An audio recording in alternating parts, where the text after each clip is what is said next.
Cool. Whoop, whoop. Okay. Ready? Ready. Me. What do people do before they go I know. on stage? One. Oh, wah, Unique New wah. York. Unique New York. Peter Parker. Peter picked Parker up picked- peck of Peter pickled Parker, peppers. Spider-Man. Isn't that what they say? Peter Piper. Peter Piper. Parker. Oh, but I like Peter Parker. Peter know, I Parker like picked a him. peck of pickled peppers. A peck of pickled peppers. Peter Piper picked. Peter Piper picked a peck of Peppers. peppers. How many peppers did Peter Piper pick? I guess that's weird. Okay. All right. Oh, that's going in the preview. Hey Flex fam, welcome back to another episode of Flex in the City. I'm Rada. And I'm Lisa, and this is episode 37. I was like, how many fingers? I know, is I was that? like, I don't know how to do that. I'll just do spirit fingers. So for those of you who might not know, 37 is like apparently the statistical golden number for podcasts. And if you make it to that number, you're already ahead of 85% of podcasts that fail. Yeah. They usually don't make it to episode 37. So here we are. I think it's been has it been almost a year? Is it Over. We started think. when? Like April of no, last because year? it was summer because we were on the balcony. It was proper summer. I mean, it was summer last week, so like really it could have It been really was. It could have been like any this time. weather is ridiculous. It was. I really don't think know. it was proper in the summer, like June, July, End of July. So Yeah, then going all of into August. August. Yeah. and we'd already had quite a few Yeah. under our belts. Yeah. That's So. true. So it might have been before, to be fair.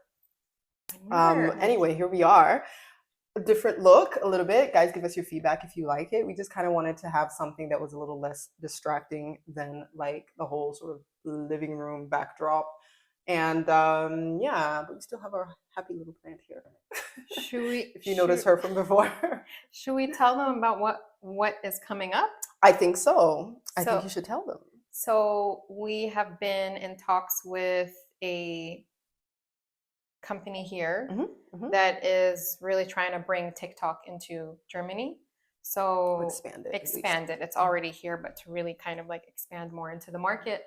And so I think what we will start doing is that as we're recording our podcasts, we will also be doing it live on TikTok. So you can actually be watching the action as it happens. I mean, we'll And still interact be, with us. Yeah, we'll still be doing we'll be talking about specific topics like we do every episode, but it'll be very you'll have the opportunity to see it live on TikTok. So Sort of that's the direction that we're not moving into, but expanding to. Yeah. So we're still going to be here on YouTube. We're still going to have sort of the episodes that you know and love. And we're still going to have the Instagram page as well, but the link to the TikTok page is already on there.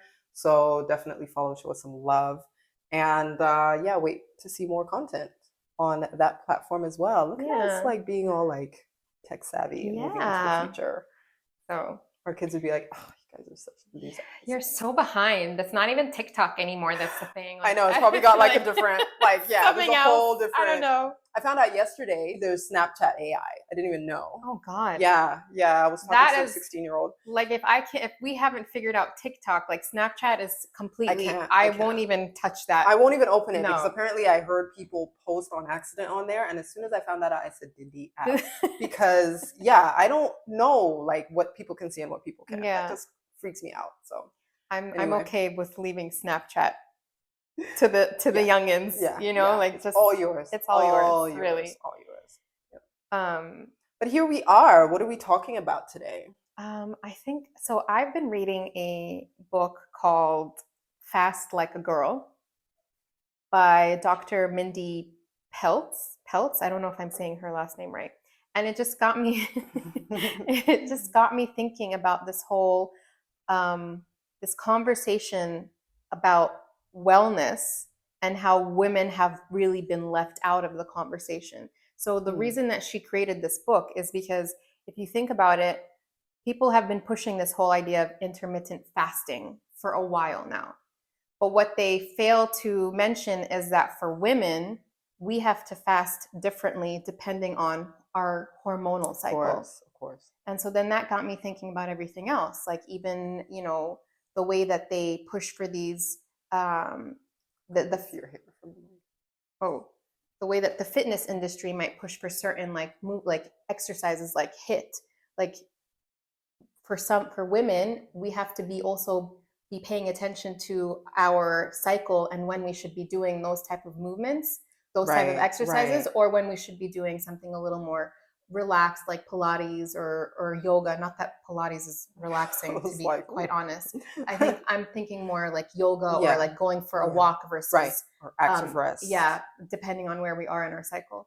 So I think that's just that is what I think has kind of inspired our conversation Mm-hmm. for today. Mm-hmm. And I think as we were talking about it, you even were saying how women have not even been included in medical research. Right, regularly. It's not been a consideration. Until 1993, Yeah. it was just mostly how things affect men that was considered, which is crazy because 1993 was like the other day. Yeah. And women are so specifically and uniquely affected by so many things. So for that to not even be a factor, and then they just put out this information, they're like, this is what's good for you, this what isn't. And it has absolutely no consideration Yeah. of how things affect you is madness. So Yeah. it's almost like everything that's pre 1993 as a woman, it's like, don't even look at it. Like, what comes after that? What is specific to studies that have been conducted for women? And then you look at your age group as well. And also, race plays a part in it. And even location, like your geographical location, and whether you live in a cold or equatorial place, like all of these things are so specific to how your body reacts to food, environment, stressors.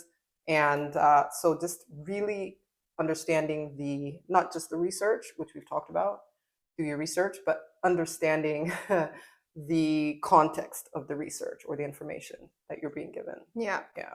And so they've mostly been focusing on young white males Yeah. for their research. Yeah. And they would leave women out because of our hormones, and we were unstable creatures that they couldn't really use us as examples, test I subjects guess, or right, whatever you want to call it. because we're not like the mean, Yeah. we're the aberration. Which I would think all the more reason to be studying us. Exactly. Because not all of us are like, none of us are the mean. Yeah. All of us are all over. Yeah. So that is a test group in and of itself. Yeah. Anyway, there's another doctor I follow. Her name is Dr. Stacy Sims. mm-hmm. And we'll put all of these names in the description. And she's also she's a fitness instructor and has been very much in this world for a very long time. Mm-hmm. And she kind of, wants to educate people on the differences between men and women when it comes to the wellness world. And she has this one statement that she says, women are not small men. And that's what they have been portraying us as. Like, that's a you're really just good point. you, like anything that applies to a man will apply to these women because they're like men, they're like small, in a smaller dose. Small men. Right. Yeah. That's such a good point, because even if you look at like daily caloric recommendations, it'll be like 2,000 for men, 1,500 for women. Yeah. Like, and Yeah. it's just like, where does that come from? Which woman? Yeah. Yeah. What level of fitness? What level of activity? Yeah. You can't have one size fits all when it comes to that stuff. Yeah, exactly. And I think that's what they assume anyway. And in any case, there is no one size fits all on any level. Not even among men. Like, if you're doing all of this research on young, healthy white males, but even what you come up with is still not going to apply to every single male that you. Yeah, they'll make maybe an average, but ultimately, math will teach you that there's outliers to every rule. Yeah. And again, even when you have an average, you still have a represented group that's outside of that. So exactly, it bears consideration as well, and certainly with women, because the groups of people that fall outside of that, whatever average they choose to consider the average, the groups that fall outside of that are equally important, are equally entitled to having attention paid to them. So women 50 plus, and women of color who are very, even now, not represented in medical research. And there's actually historical ideas that say that they assume women of color, especially Black women, have a higher tolerance for pain. So even pain treatment and things like that has been on based on nothing, has been neglected. Or when we complain, we're considered to be, oh, you're just being weak, like deal with it. And so you have higher mortality rates amongst women of color for that reason. You have women of color dying and suffering from conditions that are treatable or have been treated in other groups of women. So it's really difficult to to get all of the information, but at least if you start understanding the context that it's collected in, then you can start to formulate and sort of piece together what is relevant, but also what is irrelevant, which I think is more important to what to throw away. Have you experienced that yourself? I don't know, because I haven't personally like known the mens rea, the mindset of like the person who's been treating me. I've certainly my experience, which is very limited with the medical field outside of my country, I would say in Australia was really quite positive. Mm-hmm. My first child was born there. It was one of the best experiences in terms of the care. Not like here. And well, that's my standard for comparison. Yeah. Because then I also have had the exact same medical treatment here, which was birthing my second child here, which was vastly different, and not, well, also because of the quality of the care, but not just the medical care, but also like the manner, the bedside manner, the attitude, the fact that, for some reason it required 5 spinal injections to not successfully numb me even after the fact, as opposed to 1. So, things like this. And then no one actually explains to you why. No one really talks to you about why. No one, and even the aftercare is the biggest gap. And I know that that's consistent, not just with my experience. I know a lot of people who, of color and not of color, here who say that the aftercare is really lacking. Okay. And I think that's such an important part of medical care. But even when you're speaking with a health coach or a fitness coach, like I think the care that happens around the advice and the actual value that the person pays for is so important, because feeling humanely treated is also really quite important. Mm-hmm. And so not having that when you've had something as invasive as like an operation is like, you feel that difference. It's really sad that a lot of women go through that, and men. So yeah, that's probably just the only comparison that I can make. And again, it's only 1 and 1. So it's not broad enough of a test group to say this is how it is everywhere, but that's just my anecdotal experience. How about you? How was I know a little bit of your story. So I would, it's interesting funny, because actually. we've both had C-sections, and I've been coming across a lot of content lately on Instagram regarding C-sections and the differences between how women are treated post C-section and how people are treated post knee surgery. And it's like, knee surgery, you get like 4 or 5 follow-ups post surgery. You're expected to do physiotherapy. You're expected to do all of this stuff. And they have like this full on You sent like this plan. to me. I think I posted it on. You posted it. Yeah, because I was like, this is so familiar. And I was like, oh. Yeah. And then, so that's all knee surgery. So they get this like whole structured plan of how it's going to play out. And even leading up to this, the knee surgery, they tell you exactly how they're going to go in, what they're going to do, what they're looking for, and how they're going to C-section. Surgery at sea. C-section is something where they cut into a woman 7 layers. Okay, count them. 7 layers they cut through to get to that baby, and then they stitch you right up, and then you're expected to walk that very day within a few hours of having that C-section. Yeah. And there's a follow-up, 1 follow-up 6 weeks, 6 weeks post-surgery, and that's it. There is no, we recommend this type of therapy, this type of physiotherapy, this type of movement. Of that. Like, they don't, and there's none of that, like what you can expect, what kind of pain you can expect, what we're doing pre-surgery. I mean, they can argue possibly that they don't want to do that to a woman because they don't want to stress her out pre-surgery Yes, but because access she's to got a living being, information, and yeah, but access to information is always it's important. And so you can important. curate the Yeah. information, but that's kind of important. Yeah. Like knowing that you're not going to be able to push poo out Yeah. after is kind of important. Don't sneeze Yeah. after a C-section. Oh That my God. shit. The first thing you get scared when you need to cough Yeah. because you know it's going to be I excruciating. literally You're like, had to brace myself just yeah, for a and I little. was trying to like make it light. Like I Yeah. was like, how can I keep the cough up here? But there is none of that. Like they literally, and then they They're give like, you, here's your baby. yeah, Bye. and they give you Brufen in the hospital to help with the pain, and Ooh, that's not it. in Australia. Oh, They give you the good stuff? They gave me the good stuff, but they're like only for a couple days because we don't want you to be hooked. But No, yeah, I got Brufen. I think I even got Tylenol. Maybe, I don't know. yeah, it was. Yeah, I didn't get it the second time around, and I Yeah. was like, So yeah, that- and I had to get up 2 hours after. Yeah. And that just to me shows like if there was enough research done on this, I think they would have a different approach Absolutely. to how to Absolutely. deal with and women even just post-surgery. empathy, just like enough of a humane approach to it. Yeah. Because if you've probably seen, they've been around for a while, those videos of men putting on like cramp simulators that simulate just period cramps, and they're like losing their shit, like literally rendered, oh my God, like those are on the hilarious. floor. And it's so true because I'm like, oh man, period cramps are light work, like light work. That's like nothing. That's like, oh, okay. It's like a breeze that's hitting your face. Oh man. And yeah, like some of the guys are like, every month. I'm like, for decades. And then it's only to tell you that's the ramp up for the and it's only to tell you, hey girl, you ain't having a baby.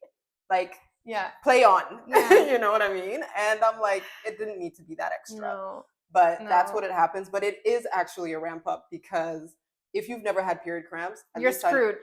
Honestly, because it's the only thing that there's nothing that can prepare you for like pregnancy cramps. But there is, the contractions are, it's the same thing. Yeah. It's the same thing. It's just on a different level. But at least your brain like goes to a place where it's already created. Yeah. That's like, here is the room of solace when recovery room, panic room, if you will. Your brain's panic room is already like furnished from the period. So by the time you're having the baby, it's like, welcome, have a seat here. Yeah. And then you know where to go to like try and at least cope, as opposed to like having shock. But it's also kind of a crock of shit because you're still going to be shocked because it goes to a level that those of you who want kids, make sure you really want them. And don't if you talk about getting induced, that's like they don't prepare you for that either. No, that it's going to come on 10 times stronger than a normal delivery. It's going to be more than natural contracts. Contractions. I'm actually happy they didn't tell me that it was more intense than like natural contractions, because had they told me, I would have already been fucked up in my mind. Yeah. I found that out afterwards and I was like, wait, what? I was like, I should have just stayed home and like jumped on the bed and kept eating chilies. Exactly. Yeah. But it's crazy. And all of this stuff is, again, stories that you hear from other mothers, whereas a lot of the books that you read will not have this information in there. They won't talk to you about how magnesium helps you like go to the toilet after you've had a C-section and you can't they didn't push. give us any of that. Like, it's just not in there. And this information is out there. There's billions of people who've had babies, and it's just not, it's relevant. It's not public knowledge, which and I think it's part of the empathy. I think it's part of the fact that you still have a really, unfortunately, very patriarchal medical system or healthcare system that's dominated by people who have no idea what this feels like. Like, I feel like part of like first year med school should be everyone should put on that period cramp simulator. Yes. Like, just day one, strap this on and keep it on for the duration of class. Yeah. Ladies, wear it if you want. You don't have to. But every single person that has never had period cramps, put it on. Exactly. Just to be like, all right, you have some level of understanding And then hopefully that builds empathy. But again, that's only with pregnancy. There's so many other things that we deal with as women that we don't even know until you get there. And even when you're going through it, you don't know you're going through it. You're just like, oh my God, I'm really sweaty at night all of a sudden. Or like a friend of mine who had PCOS for most of her like 20s and 30s, and she didn't even know. And she's like, why do I have stubble on my chin? And I was like, girl, I don't know.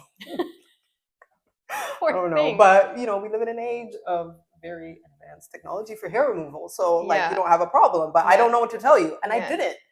And then when she found out about it, I was like, wow, let me read about this. Yeah. And it's until someone you know or you go through something that you try to like piece it together. But not knowing, not having the information available to begin with is such a gap in the system. Yeah. I'm hoping that it gets better. I mean, just alone, like the conversations that are being had now about perimenopause and life after 40 and all of that, like that's something that you wouldn't have even heard of 10 years ago. Yeah, you know? This is true. So at least it's being brought to light, and it's also being brought to light now. Like women are speaking up about this whole notion that, well, it's a fact that that women were not included in medical research. 2 women right here speaking about it. You know, so it's like, I'm hoping that just means that things start to change, but it really does have to be a whole shift, not just in the medical world, but in the wellness world as well, because this whole like approach to fitness. I mean, you're a fitness instructor as well. You're a CrossFit trainer. And I can tell you, for example, that like I should not be CrossFitting when I'm on my period. People don't like talk about that. Like they just say CrossFit is a lifestyle. Yeah. You're going to CrossFit every day, do it every day, show up. Even when you're pregnant. Even when you're pregnant. But it's like, that's like putting stress on your body. And we already, like, especially in our 40s, you have like a higher level, like your stress level, you're more sensitive to stress, and your depths and your spikes are more. Your cortisol levels are already higher. So when you're doing high intensity classes at certain times of the month, you're already spiking that up even more, and you're in a fight or flight kind of reflex. Which is not where you need to be living. That's the place that you should go in very, very specific circumstance. It's difficult. Like it's hard even from a fitness point of view when you look at it, because we do talk about fitness being a lifestyle, and that's why it's so important to pick and find something that is sustainable. So not just choosing it, but finding it. And when I say find, I mean trying it, seeing how your body responds. So really listening to it, because like you just said, you had to find out that actually it's not beneficial for me to train when I'm in this phase of my cycle. And you had to find that out. But now that you know that, you can be more effective with the type of training you do and when. Knowing your body well enough, or at least taking the time to understand it well enough, will help you find what's appropriate and then what is sustainable. Because for some people, the jury is out on this also for me personally, but for some people, apparently, training and CrossFitting several times a day, 7 days a week, is sustainable for them. I know people who do this. You used to do that, no? Not several times a day, no. But at least on a daily. Yeah. 7 days a week for a while. But again, it wasn't long-term sustainable for me either. And looking back, there are stressors that I did experience that I just wasn't aware of at the time. So I didn't necessarily know myself and my body and my indicators well enough to understand that this is a stressor. But I did get to a point where I couldn't sustain that. And so, but I do know people, especially like elite athletes, who train ridiculous hours a day, and professional gymnasts, like, 6 hours training a day, dancers, like Dom, like he dances several hours a day, and it's crazy. And it's sustainable. So I think, yes, if it's a gradual thing that you've grown over time, and again, all our bodies are different, then maybe it is something that's sustainable. Like I said, for me, I don't know how I feel about it. So I would be hesitant to say, yes, that is workable for some people. I'm not in their body, but I would say for the vast majority, probably not sustainable. You're not going to be able to go 100%. 7 days a week. No, You just like can't. I would imagine that there'd be a burnout at some Absolutely, point. absolutely. Whether And you're a man or a woman, like at some point your body needs rest, yeah, absolutely. you know? Yeah. I mean, even animals that like are way fitter than us rest. Yeah. And so if they can figure that out, like certainly we who hold ourselves as more intelligent beings can realize that there is a lot of benefit to rest. Yeah. It's very difficult for me to find a place that is a happy medium between push yourself and motivate yourself to do more beyond being lazy, but at the same time listen to your body and respect your limits and do something that's sustainable. So it's very nuanced and it's very hard to find. What do you think is possibly one of the biggest sort of gaps in knowledge for women entering their 40s or in their 40s and moving on up? Oof. Just if you know, like from your coaching point of view, what you've experienced or what you know to be just really not addressed in literature or what's available in information. I think there's a gap in how we are meant to be eating, like this knowledge of nutrition. And I think because we also grew up in an age of diet culture, like we've carried that with us into our 40s. And so we think that whatever diets might have worked for us back in our 20s, that it should still work the same now, but our bodies literally are wired differently now. Yeah, yeah. And so there is this lack of knowledge of how should I be eating now? What works for me now? Like even in this book that I'm reading, Fast Like a Girl, is really talking about when you should be fasting during your cycle and even the types of foods that you should be eating leading up to your period. So like different phases. When your progesterone is low, like leading up to your period, your progesterone is high. I need to low, I think. Luteal phase.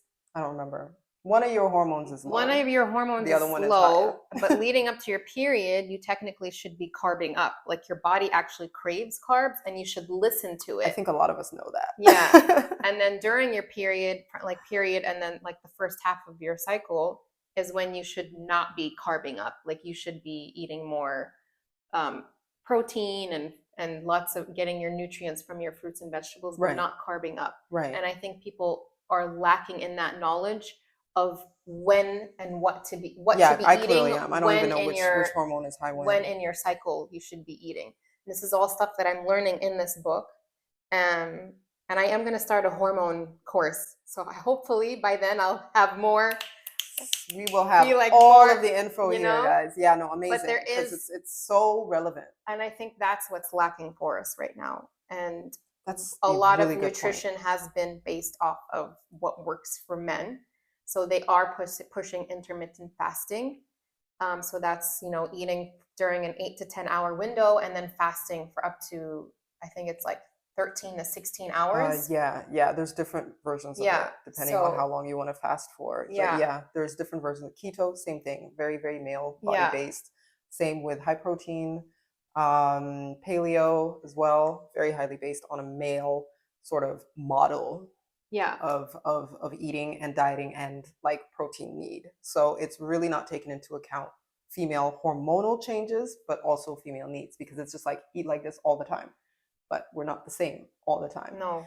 And I'm sure a lot of men would say, yeah, we're not the same women the whole month through. It's about 4 different bitches in there, okay? Men have like a 24-hour, what is it called? Testosterone cycle. So so it resets every 24 hours, whereas ours is like 28 days. Apparently they also have like a sexual cycle too that's monthly. Yeah. Apparently there's a certain time of the month where they're like peak. There's a peak and which is testosterone based as well. So I always say I think our husbands are also going through, they're on their period when there's like certain mood swings happening. I'm like, have we synced up? Because this is another thing too. There's not enough research into men's mood swings because there's so many people that don't think it doesn't exist. So they don't even think that it's an area that requires research or finding. And I think there should be, because I think men can be, forgive me, man, I'm probably going to get some some Backlash. on this, but you Bring guys it. can be just as More so sometimes. bitchy as we can be, you know? At least we know that Yeah. it's coming. Yeah, we know. And we admit to it. You guys go through it and you're not even like, you're just thinking that, oh, it's because we aren't on the same level as you. So somehow it's also It's our 'cause fault. of you. It's because of me and my cycle and where I'm at, that's why you're reacting that way. Oh my gosh. So, Yeah. That is another gap in the research. Yeah. So that's something that men can be included it's always in. been So, very study much that. female focused, that we're the bitches, we're the Right. We're the unstable moody, ones. unstable ones, but men and the are men are just just this tranquil, coasting. placid, They're just coasting through flat life. line. Nah, that's not happening. No, it's not. But I think that would be so useful to know about just how our hormones behave throughout the month. I love that you're doing that course, because I will be starts in like July, soaking up all of the knowledge by osmosis. And even just from this fast like a girl thing, it's already like been very enlightening. So I'll share whatever I learn along the way. But you know what is just so frustrating is that even the research that's now being done among women is not matching up. Like there's one book that I read called The Hormone Shift by Dr. Tiaz Batiye. I think might be Iranian. I'm not sure. She says women should not be fasting, period, once you're 40 plus. But then this book that I'm now reading, Fast Like a Girl by Dr. Mindy Peltz, is like, you should need to be fast fasting to give your system a break. Yeah. You need to get through, like, there's like even different types of fasts, like the 14 to 16 hours is the intermittent fasting. Then there's the gut reset, which is 24 hours. And then there's the autophagy. I'm not saying that word right, but I think that's like autophagy. I think that autophagy. It's there. Yeah, it's there. That's like where you literally are fasting, I believe, 36 hours, but we can correct that. Girl, bye. And it's literally allowing your body to reset because you force it into a certain like level of comatose. So there's no glucose coming in. Exactly. And they can actually contrived stress, basically, so that your body they can repair. Keto does that as well. They can repair. It's in that moment where cells can repair, regenerate, and get rid of the diseased cells. So that's when you know. But so she's like all for it. So this doctor, it's like two women in the same field, in the same time frame. Plus. They're both writing sort of now. So I'm just like, I mean, y'all, you guys gotta get on the same page. You gotta like read each other's stuff and figure out. I mean, and I think therein lies part of the problem, is that there's probably not enough data to make a definitive opinion one way or the other. And the only way is for women like us to say, all right, well, I'm just gonna pick one out of the bag and try it and see if it works. And if it doesn't, I'll try the other one. Listen to your body. Yeah. That's the best advice that we can take at this point is, and we're always saying it, do your research. Don't do something because you see an influencer doing it, and, oh, this influencer is doing it, so I'm going to, I want to be like them. Like, if you want to try it, okay, but really pay attention to how you feel, how you react, how your body, your mind, all of that, deals with whatever fitness trend, diet trend, that you want to do. And like consider 3-4 sources. Like, yes, this one has told you this, exactly what you've just said. Like, you've read one source, you've not taken that as gospel. You've gone and said, all right, well, what else is out there? What else is being said? And sometimes you'll come across something that's completely like the antithesis of the other thing, and then you just have a decision. But I think ultimately listening to your body is probably the loudest voice that should be listened to. And it's funny because when I was reading the Hormone Shift book, I was just like, okay, so now I know that our bodies are like, it's facts. Our bodies are wired differently. But now that I'm reading Fast Like a Girl, I can take what I understand now because of our hormones and say, you know what, it does make sense for fasting. Like, it does make sense that it would work. Because your body needs that. I think so it's I've like tried taking it, the best of both worlds. And sort of finding maybe a happy medium. Not necessarily going like 36 balls to the wall. There's one that's like 72 hours. Girl, 72 hours, and that is there's a name for it. I forget what kind of fasting it is, but that's like full starvation. Playing.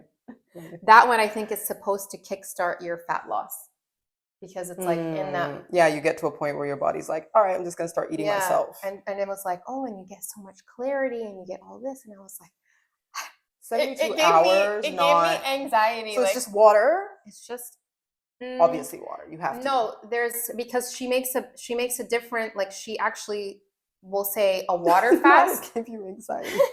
I just clocked that. Because I've started doing the intermittent fasting. Yeah. So like I'll stop eating at like 4 p.m. and then the next morning, you know, I'll have maybe around. I guess I'll eat by like 8. So you're doing the 8. Okay. Right? Yeah.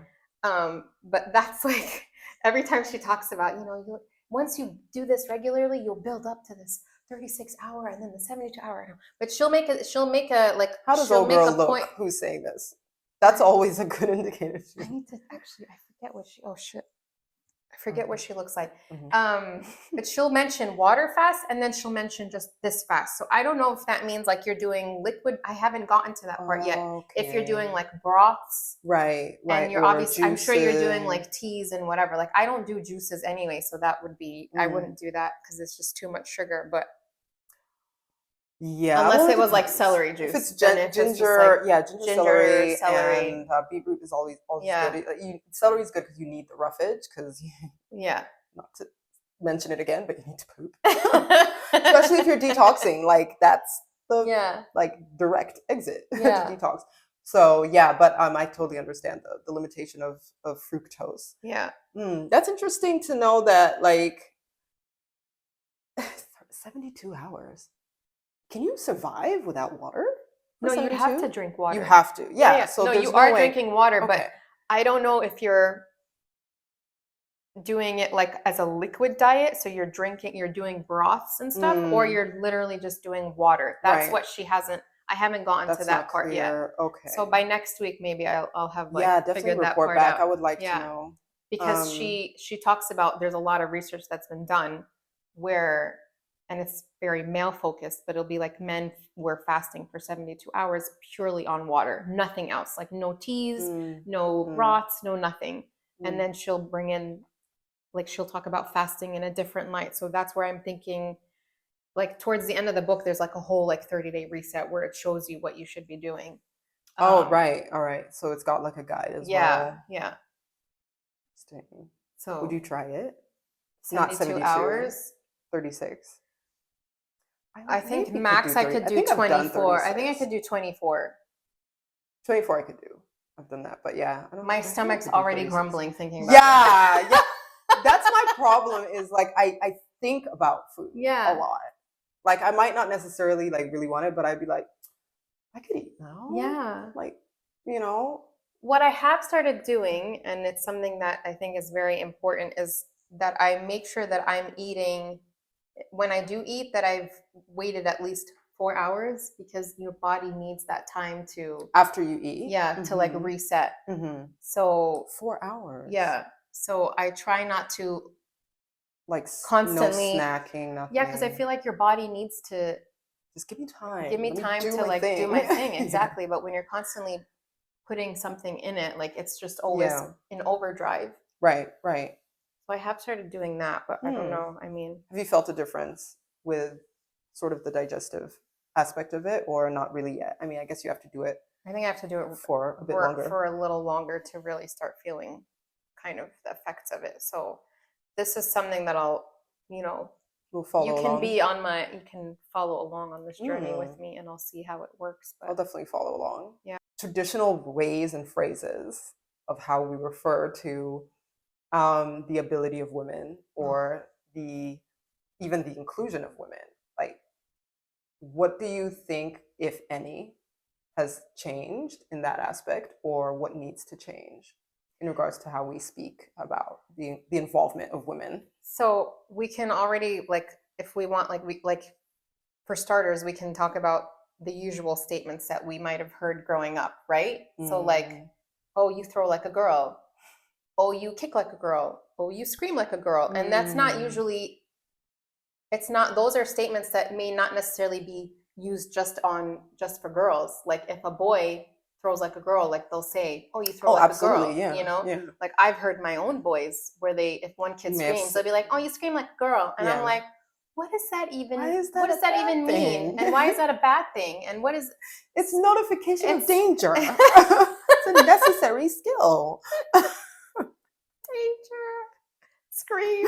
Yeah, I mean, it's either that or a whistle. Yeah. Like, So, I mean, are you referring to those kind of statements? yeah, absolutely. That's what I was thinking about. Or just Yeah. even like how we speak in a way that sort of like glorifies a male ability over a female ability that I think reinforces Yeah. sort of us being like The smaller, weaker. weaker, yeah, or less able. Yeah. And so when it comes to even like medical research and comes to all of that, it's like, oh, well, you know what, they're less important. Let's find out like what affects, you know, the stronger species, part of the species. Yeah. And so like even like man up, like saying things like that, Yeah. or, you know, like you don't have the balls to do this, Yeah. you know, or you're being a puss. Yeah.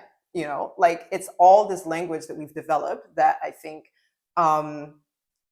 sort of reinforces this idea that Yeah. like women are weak and women are, which is honestly so odd because, you know, being confident and being strong and fearless is considered like, you know, having balls. And have you read that thing that says like balls are one of the most sensitive part of the body?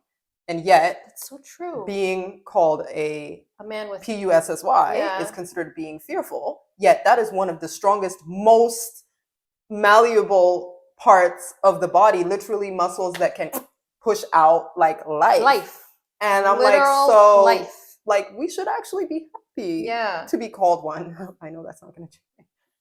Not anytime soon. Right, but I mean that's obviously just on a lighter note, but really I think it points to the fact that this is the mentality of our society, that like things correlated with female ability and even body type is so like encapsulated in how we speak, and then obviously renders itself to how we consider the world. And then those people who speak like that obviously might end up becoming researchers or gynecologists or whatever, and that will affect ultimately, whether they know it or not, how they view a patient and treat that patient, or how they you know, skew their research or think about how to conduct that research or consider their research groups.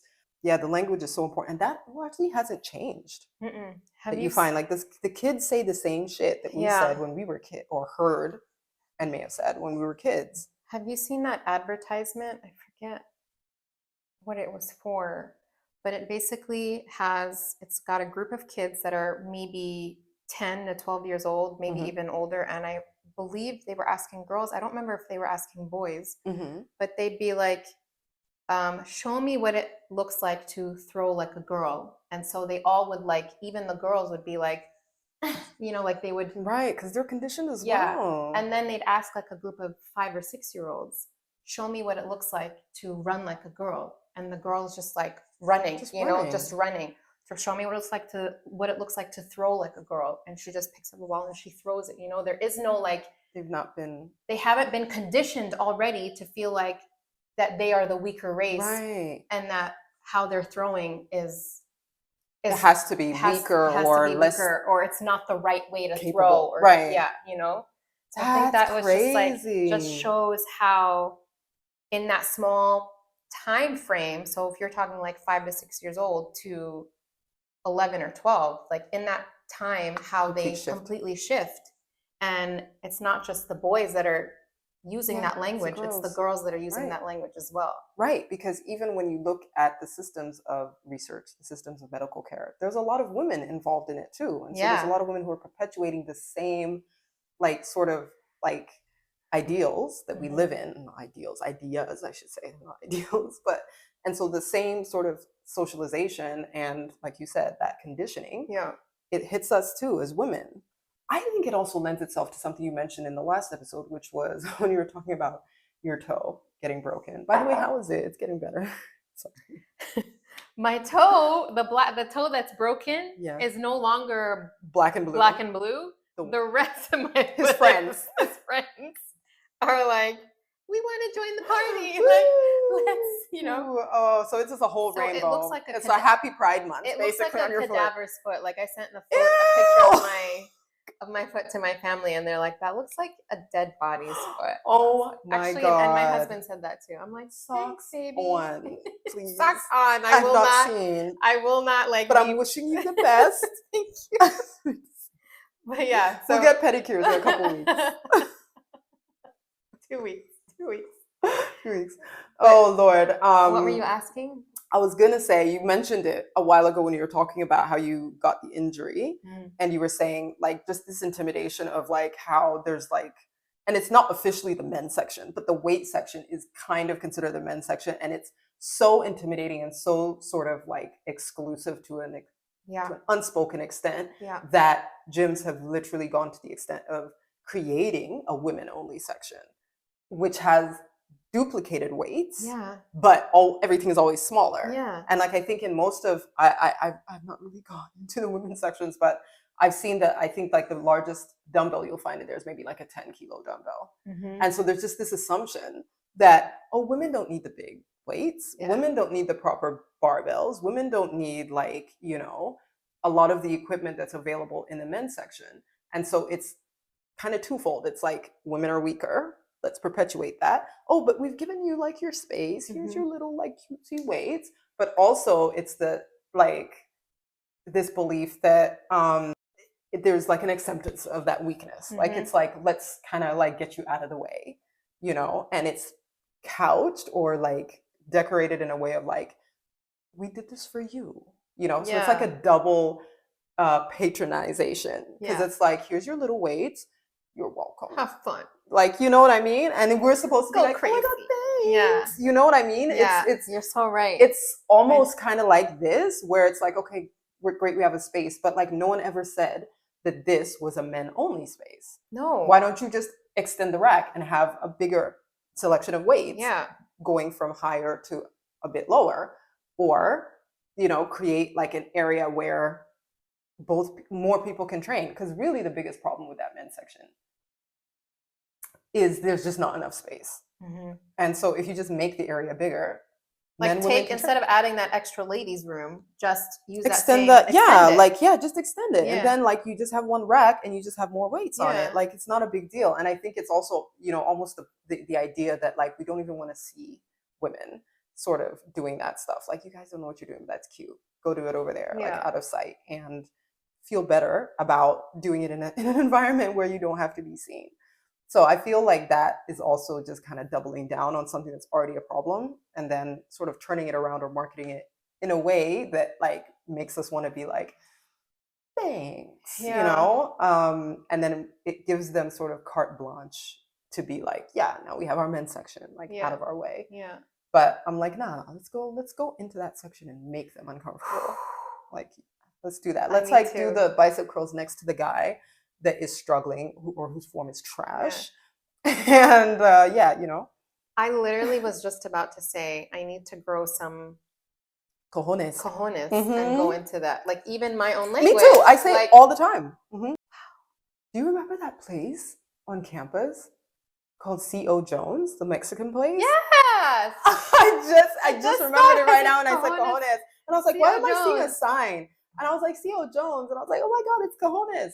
I don't think I ever put two and two together. It took me a while too. And then when I realized it, I was like, and then I was like, I don't know if I want to eat there. No. There's like a specialty or something they're not telling us about. Yeah, I was like, what's in the sauce? What is that? What are these? And this is why what are these albodingas? What are these meatballs made of? This conversation is why we check explicit content when we're uploading. Yeah, we're gonna say, is it for kids? No. No, not for kids. But yeah, we have to be able to talk freely. Yeah. Like, I think one of the things initially that I really liked about CrossFit when I started was it was one of the only sports that had the exact same amount of prize money for both men and women. And it's crazy to think that you have so many badass athletes that are women out there who are doing shit. And some of them, like especially some of these runners, like they've had babies, they've done this, like, you know, professional elite athletes who are also doing other things outside of just being a year-round athlete, like a lot of men, and still excelling, and still at the end of the day getting less recognition and less compensation for it. I know that it's getting like the gap is getting less, but the fact that the gap exists is It's just still, bullshit. yeah. Yeah, I don't like it. If it was up to me, Serena Williams and Simone Biles would have been the highest paid athletes on the It's planet. true. Yeah, yeah. I mean, like, do you know when Serena was, I think, I don't know how many months pregnant, but I think she hadn't announced it, but they found out that she was pregnant. She was wearing the compression suit because she had, and again, you see, this is part of lack of research and knowledge that people didn't know that she had like circulatory issues. She actually had to wear this outfit to play in one of the opens. I forget which one it was. And one, they were trying to fine her for wearing this outfit because they were like, oh, it just doesn't meet the standards. Or like this cat suit doesn't meet the standards. It was actually medically required for her to wear it. They were trying to And fine her for it? oh, they find her all the time, find her all the time. And then the other thing was when they found out that she was pregnant, because she had to say, I'm wearing this because, you know, to help with ABCD condition, I'm pregnant. And I think it's when she was playing, I think, correct me if I'm wrong, guys. I think it's Sharapova, who was someone, let me not put the name out there because I'm not certain, but she was playing an opponent who was later found to be doping. And she beat her. And they were trying to say that she basically should be disqualified because she was pregnant when she was playing. And it's like there was another person on the court, basically. Like they were trying to actually say she should be disqualified.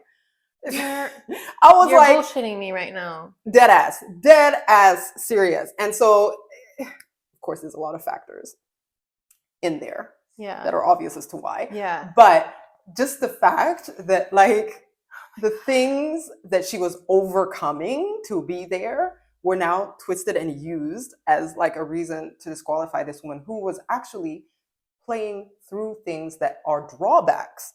Those are things that actually made her performance less. And I'm like, are you mad because you were doping and you still lost? Yeah. Like, what does that say about you? Yeah. And it was crazy to me that there is so little respect for that condition of a woman that even after all this came out and even after she went through this and even after people realized, oh, she had a very difficult pregnancy and even after all of those medical conditions became known, there was still never sort of this acknowledgement of like, damn, that's badass. Yeah. Like she's done that. It was never anything. Something negative. And at the end of the day, she's still going to earn less than a Nadal or whatever the Swiss guy is. Yeah. Who's very annoying. I forget his name. Yeah, Federer. And Federer. like, so she's still going to earn less and they don't have to deal with any of those things ever. No. You know, they don't have to take a day off because, you know, they're carrying another person inside their body. It seems like it's progressing of, oh no, but women, like, you know, your condition is just, yeah, being pregnant and having kids and going through all of this, like, just get over it. Like, just do better. We won't compensate you the same way. We won't really, but do better. Stop making noise about it. And we're also not going to research how to make it better for you. Just no, walk it off. Walk it off. Walk it off. So yeah, it's difficult, but I think ultimately what we wanted to, I think, stress in this episode was the fact that there's so much information available and so many gaps still with what is available. Yeah. And so sort of doing your research, but knowing your body and listening to it and doing something that's sustainable for you, that feels good, that you've tested and tried and found is beneficial, it might take time, but it's worth the search. Yeah. I think understanding that we are already like understanding it and seeing it not as a negative thing, but understanding that we are really wired differently is just is the first step. It's not going to change overnight. I think women have a long way to go before very long. We see that kind of level of, and there really isn't going to be equality because we are different. Like it's not going to be like we're going to ever in the fitness world, medical industry, it's not meant to be like same thing yeah. But it's more about equal representation. So if you're going to do this type of research on men, like make sure you're also doing the same thing on women for this specific illness or whatever. And so that, I think there's still a long way to go, but I think we as women have a responsibility to, first of all, know that we're different, know that there should be more of that type of research done, know that when they say go and do an ice bath after doing a workout is 2-hour not hit class. gonna work for women because our bodies are also wired differently. You don't need to be in an ice bath. You can be in 16 to 18 degree water and still get the same effect as an ice bath, whereas an ice bath is going to screw you over bigger because And of depending how on what our time body, of the month you do it, yeah, and because of might how our be- body reacts. Right. Like it's called vasodilate. What is yeah, it? Vasodilation. vasodilation. Vasodilation, and men do vasoconstriction. Hold on, I don't want to. Constriction. Yeah, vasoconstriction and vasodilation. So women, the way that our body functions, especially if you're going to jump into an ice cold bath, like we vasodilate, which means like if you think of a garden hose, like the garden hose gets bigger, it expands, and the blood flow, like the blood stays by closer to our to the skin. to our skin. Right.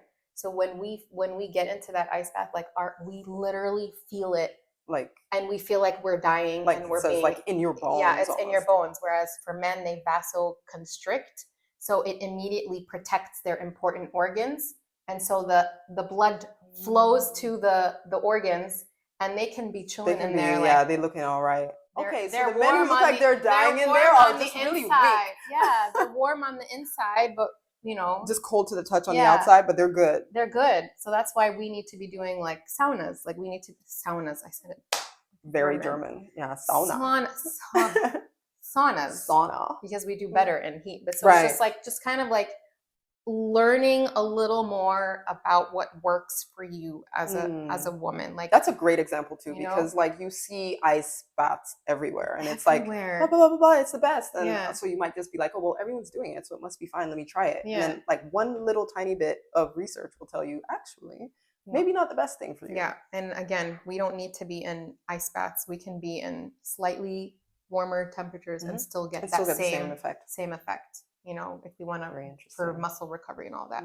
I'm very happy to hear that. Yeah. Not that I was really going to embark on ice baths. Well, I mean, I used to like end my shower with a cold shower because I thought this is good for my blood circulation, whatever. But I was always miserable when I walked out of the shower. So I was just like, the hell? I've heard that like the shock, like hot cold or Yeah. warm cold, is actually also quite beneficial also for your lymphatic system. Yeah. Because it kind of wakes it up. And so like going from hot to cold. So not too cold, but I kind of try to do that. But I don't think it doesn't need to be all the way. Like you don't all the need way. to turn Yeah. the faucet. You get what I mean? Yeah, Like, I never get all the way cold. It just needs to be cooler to like shock your system. Yeah, exactly. So yeah, I mean, I feel like I'm already like done the ice bath when I get to the end of winter. So I'm like, I'm done with the vasodilation. Do you remember when I was saying we should go ice bathing, and you were like, I remember, and I was like, who's she? And even as I was saying it, I was like, do I really want to do that? Like, I don't want to do that. Even when I see people going into the river in the winter, I'm like, yeah, like no. I'm uncomfortable seeing it. Yeah, it's just Anyway, to each their own. Like rock on, but yeah, it's just not for me. Oh man. Anyway, I think that was really. I just clapped right in front of the microphone, so you're gonna hear like a. Yeah, but it was an oh man, so if it's bad, I can edit it out. I loved hearing and learning and realizing there's a lot more to learn about our hormones and just our cycle and men's cycles as well. I'm curious to see your progress with this fasting attempt. I'll keep you posted. Yeah. So with that in mind, definitely like, comment, subscribe, do all of that stuff. We love hearing from you. And in the meantime, if you have anything you want us to talk about, if you want to just get in touch with us, we love hearing from you. You can contact us, through comments on our videos or directly via Instagram. And or TikTok. Or TikTok well. Now, yeah. So we are also Flex in the City __. So the same handle. Yeah. You'll find TikTok. us. Our little thumbnail. And that's it from us. So till next time, happy Flex Friday. Bye. Bye.